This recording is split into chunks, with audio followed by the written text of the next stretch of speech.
अथ श्री साई सच्चरित अध्याय 24वा। श्री गणेशाय नमः। श्री सरस्वत्यै नमः। श्री गुरुभ्यो नमः। श्री कुलदेवतायै नमः। श्री सीतारामचंद्राभ्यां नमः। श्री सद्गुरु साईनाथाय नमः। गताध्यायांती दिधले वचन साईनाथ गुरु करुणा घन। थट्टा मस्करीतही देती शिकवण कैशी ती कथन करीतो मी। कथन करीतो हा अहंकार असावे गुरुपदी निरहंकार। तेणेची कथेसी पाझर फुटतो सादर सेवावा। नित्य निर्मल निष्कल्मष साधु सज्जन महापुरुष।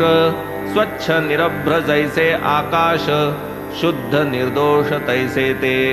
महाराज साईंचे भजन स्वार्थ आणि परमार्थ साधन।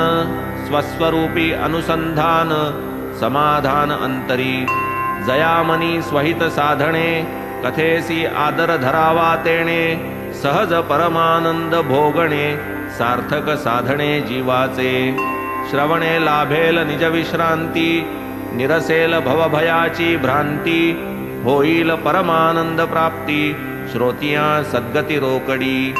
अंतरसाक्ष साई समर्थ पूर्ण जाणे भक्त भावार्थ। संपादूनि निज कर्तव्यार्थ वचन निर्मुक्त होईल। बुद्धी प्रेरक साई समर्थ तेच वदविती निज वचनार्थ।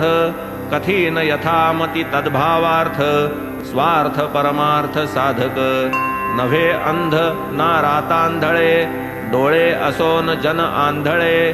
केवळ या देहबुद्धीची या बळे निजहित न कळे तया ते। देह तरी हा आहे ऐसा नाही क्षणाचाही भरवसा। पसरितो मी पदरपसा क्षणैक रसाचा खाया।